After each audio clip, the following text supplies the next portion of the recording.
Hello नमस्कार दोस्तों, मैं कौशलेन सिंह समस्त सम्मानित छात्र छात्राओं का आपके अपने YouTube चैनल पर हार्दिक स्वागत व अभिनंदन करता हूं।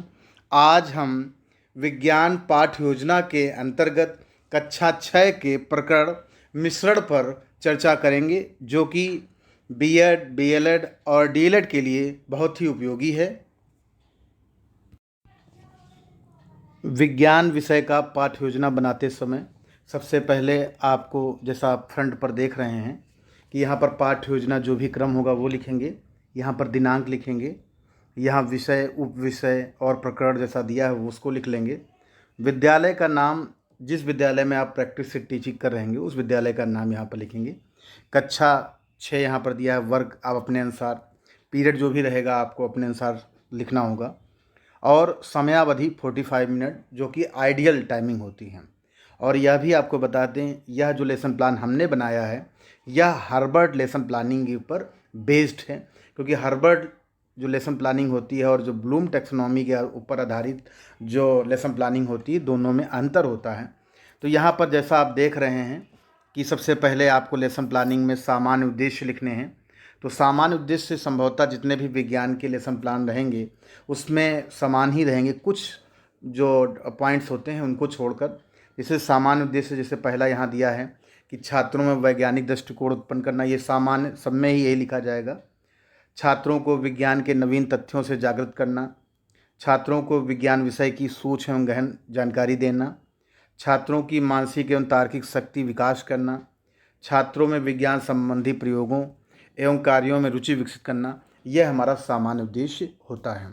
अब हम बात करेंगे विशिष्ट उद्देश्य की। विशिष्ट उद्देश्य के अंतर्गत आपके 7 प्रकार के उद्देश्य आते हैं, लेकिन जितने उद्देश्यों की आपकी पूर्ति हो सकेगी उतने उद्देश्यों को आप यहाँ पर लिखेंगे। कोई ज़रूरी नहीं कि सातों के सातों उद्देश्य, क्योंकि सातों उद्देश्य जो है पूरा करने में आपको पूरा जीवन लग सकता है, क्योंकि शिक्षा एक जीवन पर्यंत चलने वाली प्रक्रिया है, और जो शिक्षण है उसका उद्देश्य कब पूरा हो ये कोई जानता नहीं है। तो सबसे पहले जो हमारे उद्देश्य हैं, जो सबसे पहला ज्ञानात्मक उद्देश्य है कि छात्र मिश्रण के गुणों का प्रत्यास्मरण कर सकेंगे, मतलब ये हमारा उद्देश्य है। तो यहाँ आपने देखा कि हमारा जो टॉपिक है ये यही है, मिश्रण। तो ये हम अपेक्षा करते हैं कि बच्चा मिश्रण के गुणों का प्रत्यास्मरण कर सकेगा या जान सकेगा। दूसरा, छात्र मिश्रण के प्रकारों को समझ सकेंगे। इसके अलावा जो हमारा, जैसा आप जानते हैं यहाँ की बोधात्मक उद्देश्य, तो बोधात्मक उद्देश्य में क्या है कि छात्र मिश्रण का उदाहरण प्रस्तुत कर सकेंगे। यह जो है बोधात्मक उद्देश्य के अंतर्गत पहला जो है उद्देश्य रहेगा। दूसरा कि छात्र मिश्रण के गुणों का बोध कर सकेंगे, तो ये जो है दूसरा बोधात्मक उद्देश्य हो गया। इसके बाद जो है अनुप्रयोगात्मक उद्देश्य, या इसे हम बोलते हैं, जैसा आप जानते हैं कि इसे एक्सपेरिमेंटल ऑब्जेक्टिव्स भी बोलते हैं। तो सबसे पहला यहाँ पर, जैसा आप जो तीसरा उद्देश्य है, जैसा आप यहाँ देख रहे हैं, इसे एक्सपेरिमेंटल ऑब्जेक्टिव्स भी बोलते हैं, और ये जिसको जो सबसे पहला था उसे नॉलेज ऑब्जेक्टिव्स बोलते हैं, दूसरा जो है अंडरस्टैंडिंग ऑब्जेक्टिव्स इंग्लिश में बोलते हैं। तो यहाँ पर अनुप्रयोगात्मक उद्देश्य के अंतर्गत छात्र विभिन्न प्रकार के मिश्रणों की पुष्टि कर सकेंगे, अर्थात जो डिफरेंट टाइप्स के जो मिक्सचर हैं उसको पुष्टि कर सकेंगे, वेरीफाई कर सकेंगे। इसके बाद जो अगला इसमें उद्देश्य है कि छात्र मिश्रण के बारे में प्राप्त ज्ञान का प्रयोग अपने दैनिक जीवन में कर सकेंगे। इस प्रकार जो उद्देश्य हैं, चाहे सामान्य उद्देश्य हो और चाहे विशिष्ट उद्देश्य हो, वो आपके जो आपको कॉपी पर लिखना है वो फिनिश हो गए। अब इसके बाद आता है मटेरियल एड। मटेरियल एड में जैसे आप जानते हैं कि क्या क्या लिखना है। तो मटेरियल एड में कि विभिन्न, यहाँ जैसे दिया है कि विभिन्न मिश्रणों को दर्शाता हुआ चार्ट, इस प्रकार का चार्ट आपको टीएलएम ले जाना होगा, वो यहाँ पर लगाना भी होगा और बताना भी होगा। इसके बाद प्रीवियस नॉलेज, अर्थात छात्र मिश्रण से संबंधित सामान्य जानकारी रखते हैं, जैसे शरबत है, इस प्रकार से जानकारी रखते हैं, तो ये प्रीवियस नॉलेज में आ जाएगा। अब जो ऐसा आप सब लोग जानते भी हैं कि लेसन प्लानिंग का जो हार्ट होता है वो इंट्रोडक्टरी क्वेश्चन होता है। जितने बेहतरीन आपके इंट्रोडक्टरी क्वेश्चन बने होंगे उतने ही अच्छे से आपकी जो टीचिंग है वो होगी।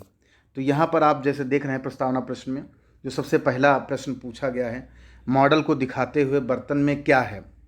तो एक मॉडल लेंगे उसको, जिसमें बर्तन में क्या है पूछेंगे, तो बच्चा कहेगा बर्तन में पानी है। दूसरा है प्लेट में क्या है, प्लेट में चीनी है।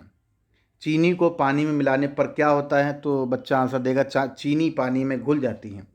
चौथा है चीनी पानी के घोल को क्या कहते हैं। अब ये समस्यात्मक आंसर जो है समस्यात्मक प्रश्न हो गया, या बच्चा आंसर दे भी सकता है कि मिश्रण। अगर बाद में आंसर दे भी देता है तो आप जो है जो उद्देश्य कथन होगा वो आप बोलेंगे कि छात्रों आज हम, इसके नीचे एक हेडिंग पड़ेगी उद्देश्य कथन, स्टेटमेंट ऑफ द एम। आखिर कि छात्रों आज हम जो है मिश्रण के बारे में विस्तार पूर्वक अध्ययन करेंगे। इसके बाद हम प्रेजेंटेशन पर आ जाएंगे। लेसन प्लानिंग में इस प्रकार से आपको एक हेडिंग लिखनी होगी, प्रेजेंटेशन अर्थात प्रस्तुतिकरण, मेन टीचिंग पॉइंट। तो 45 मिनट्स में जितने भी आप टीचिंग पॉइंट उतने ही लेंगे जितना कि आपको लगता है कि इनको हम ब्रीफ कर लेंगे, टीच कर लेंगे। तो यहाँ पर 3 टीचिंग पॉइंट दिए, 3 से 4-5 टीचिंग पॉइंट ही होने चाहिए, इससे ज़्यादा नहीं होने चाहिए। तो यहाँ पर जैसे मिश्रण है, समांगी मिश्रण और विषमांगी मिश्रण, 3 टीचिंग पॉइंट दिए, इनको आप यहाँ नोट कर लेंगे। अब हम उसके बाद एक एक करके प्रेजेंटेशन करेंगे। प्रेजेंटेशन में जैसा आप देख रहे हैं, सबसे पहला टीचिंग पॉइंट यहाँ लिखा हुआ मिश्रण। तो इससे संबंधित हम कुछ विकासात्मक प्रश्न पूछेंगे बच्चों से। जैसे यहाँ पर आपके 2 प्रश्न दिए हुए हैं और उसके बाद ये समस्यात्मक आ गया। अब हम स्पष्टीकरण देंगे खासकर मिश्रण के बारे में कि यदि हम जल में नमक और चीनी को घोलते हैं तो क्या होता है। तो जल में नमक और चीनी को घोलने पर दोनों घुल जाएंगी, ये बच्चा आंसर देगा, स्टूडेंट एक्टिविटी होगी। इसके बाद जल में चीनी और नमक के घोल को क्या कहते हैं, ये समस्यात्मक हो गया, बच्चा बाद में आंसर नहीं दे पाता है। तो तब जो है प्यूपिल टीचर यहाँ पर उसका स्पष्टीकरण देगा। स्पष्टीकरण में बताएगा कि जो जैसे यहाँ दिया हुआ है, आप सब देख रहे हैं कि वो 2 या 2 से अधिक तत्वों यौगिकों को किसी भी अनुपात में मिलाने से बने पदार्थ को मिश्रण कहते हैं। मिश्रण में अनेक अणु और गुण विद्यमान रहते हैं। तो इस प्रकार से जो पहला टीचिंग पॉइंट है वह आपका डेवलपिंग क्वेश्चन भी पूछ लिया और आपने एक्सप्लेनेशन भी दे दिया। इस प्रकार से पहला टीचिंग आपका पॉइंट फिनिश हो गया। अब हम दूसरे टीचिंग पॉइंट की बात करेंगे। जैसा यहाँ पर दिया हुआ है आपके सामने, अब स्क्रीन पर आ रहा है, जैसा यहाँ पर दिया हुआ है, ये दूसरा टीचिंग पॉइंट है समांगी मिश्रण। तो समांगी अर्थात होमोजिनस मिक्सचर इसे बोलते हैं। तो यहाँ पर जो पहला प्रश्न पूछा गया है, इसी प्रकार दूसरा प्रश्न पूछा गया है। तो जब हम जल में बालू मिलाते हैं तो उसमें क्या होता है। तो बच्चों का जो यहाँ पर आंसर आएगा, तो वो आंसर ये आएगा कि जो है नहीं मिक्स होता है। ठीक, जल में बालू मिलाते तो कहाँ मिक्स होता है, ऐसे मिश्रणों को क्या कहते हैं। तो ये भी चीज़ें ध्यान रखना होगा कि आपको बताना होगा तो क्या कहते हैं। तो वही चीज़ें यहाँ पर आपको तो स्पष्टीकरण यहाँ पर देंगे कि वह मिश्रण जिसके प्रत्येक भाग के गुण एक समान होते हैं समांगी मिश्रण कहलाता है। इसे विलयन भी कहते हैं। छात्र ध्यानपूर्वक सुनेंगे और यहाँ पर जो है निष्कर्ष भी यहाँ पर निकल के आता है कि समांगी मिश्रण वह मिश्रण जिसके प्रत्येक भाग के गुण एक समान होते हैं समांगी मिश्रण कहलाते हैं। तो यहाँ पर जो बालू और जो पानी का जो बताया जा रहा है वो इसलिए बताया जा रहा है कि बताने के लिए, समझाने के लिए, क्योंकि नमक और जो पानी है तो मिल जाता है, चीनी और पानी मिल जाता है। तो कहीं ना कहीं ये एग्जाम्पल भी हैं खासकर समांगी मिश्रण के। ये सिर्फ पूछने के लिए कि आखिर ये डिफरेंस करने के लिए समांगी और विषमांगी क्या था, इस प्रकार से डेवलपिंग क्वेश्चन में पूछे गए थे। अब हम आगे बात करेंगे। तो यहाँ पर आप देख रहे हैं उदाहरण जो दिया गया है वो समांगी मिश्रण का दिया गया है, बिल्कुल सही दिया है कि चीनी का जल में मिश्रण, नमक का जल में मिश्रण आदि, ये जो है एग्जाम्पल्स जो हैं आपके समांगी मिश्रण के होते हैं। तो ये बहुत सही एग्जाम्पल बताया गया है। उसी प्रकार से जो विषमांगी मिश्रण है, विषमांगी मिश्रण में आप देख रहे हैं तो समांगी मिश्रण का इस उदाहरण के द्वारा जो है स्पष्टीकरण हो गया। अब हम जो है विषमांगी मिश्रण की बात करेंगे। जैसा आप यहाँ देख रहे हैं स्क्रीन पर कि यहाँ पर पहला जो विकासात्मक प्रश्न पूछा गया है खासकर विषमांगी मिश्रण के लिए कि पानी में बालू को मिलाने पर क्या होता है। तो यहाँ पर जो स्टूडेंट एक्टिविटी आई है तो उसके अंतर्गत जैसे ये आंसर भी आ सकता है कि पानी में बालू को मिलाने पर बालू में बालू पानी में घुलती है, लेकिन ज़रूर घुलती है, लेकिन उसका प्रोपोर्शन जो है, अनुपात जो है, आप देखते हैं कि वो आपको अलग अलग नज़र आएगी। इस प्रकार से कहीं ना कहीं मात्रा और वही जो नमक और जो पानी है, दोनों एक ही में मिल जाते हैं, उनका अनुपात बराबर हो जाता है, लेकिन पानी और बालू में अनुपात डिफरेंट रहता है। इसीलिए इस प्रकार का जो सॉल्यूशन होता है उसे हम विषमांगी मिश्रण भी कहते हैं। जैसे यहाँ दिया भी है, स्पष्टीकरण में भी दिया हुआ, उसको आप देख सकते हैं कि यहाँ पर कि वह मिश्रण जिसके प्रत्येक भाग के गुण एक समान नहीं होते हैं विषमांगी मिश्रण कहलाते हैं, जैसे लोहे की छीलन का जल में मिश्रण आदि। तो यहाँ पर जो है छात्र ध्यानपूर्वक सुनते हैं, उसके बाद जो आंसर जो खासकर निकल के आता है वह है दिया हुआ है यहाँ पर कि वह मिश्रण जिसके प्रत्येक भाग के गुण एक समान नहीं होते हैं विषमांगी मिश्रण कहलाते हैं। तो यह एक प्रकार से आपका जो है ये निष्कर्ष निकला खासकर विषमांगी मिश्रण का।